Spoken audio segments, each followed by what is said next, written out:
কদিন টানা বৃষ্টির পর আজকে সূর্য মামা পুরো একদম জ্বালিয়ে দিচ্ছে। আর আজকেই আমি বেরিয়ে পড়েছিলাম অনেকগুলো কাজ নিয়ে, সেটা তো বলবোই।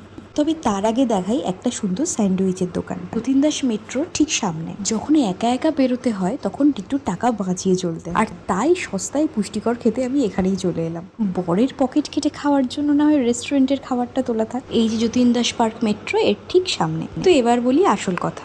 প্রথমে গিয়েছিলাম হসপিটালে বাবাকে নিয়ে ডাক্তার দেখাতে, আর তারপরে আমার যাওয়ার কথা ছিল বড়বাজার আমার বেশ কিছু কাজের জিনিসপত্র কেনার জন্য। কিন্তু একা একা তো আমি যেতে পারবো না, আর আমার বর গিয়েছিল কলেজে, তাই মা বাবাকে বাড়ি পাঠিয়ে দিয়ে আমি একটু এদিক ওদিক ঘুরছিলাম। কারণ আমার বরের ছুটি আর ডাক্তার দেখানো শেষ হওয়ার মাঝখানে অনেকটা গ্যাপ ছিল, তো সেই সময়টা আমাকে একাকেই থাকতে হতো। তাই সিএমআরআই থেকে আমি প্রথমে চলে গিয়েছিলাম হাজরা, এবং হাজরাতে স্যান্ডউইচ খেয়ে আমি চলে গিয়েছিলাম লেক মলে, কারণ বাইরে গরমে একদম থাকা যাচ্ছিল না। তো সেখানে যাওয়া মানেই তো জুডিও, তো জুডিওতে গিয়ে বিভিন্ন জিনিসপত্র এরকমভাবে দেখছিলাম। তারপরে মনে হলো একটা ঘরে পরার জুতো লাগবে, তো সেটা কিনে নিলাম। তারপর এই দোকান ও দোকান করলাম, ক্যারেটলেন গিভা কিছুই বাদ দিলাম। তারপর হেজিয়ে গেজিয়ে একটা আইসক্রিম কিনে নিলাম।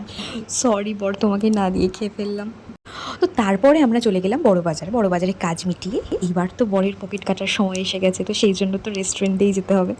তো আমরা চলে গিয়েছিলাম ওখান থেকে সেভুই রেস্টুরেন্টে, যেটা সেন্ট্রাল মেট্রোর কাছাকাছি। আর এখানে খুব ভালো অথেন্টিক চাইনিজ খাবার পাওয়া যায়, আর মোটামুটি বাজেট ফ্রেন্ডলি। তো আজকে এই পর্যন্তই, টাটা।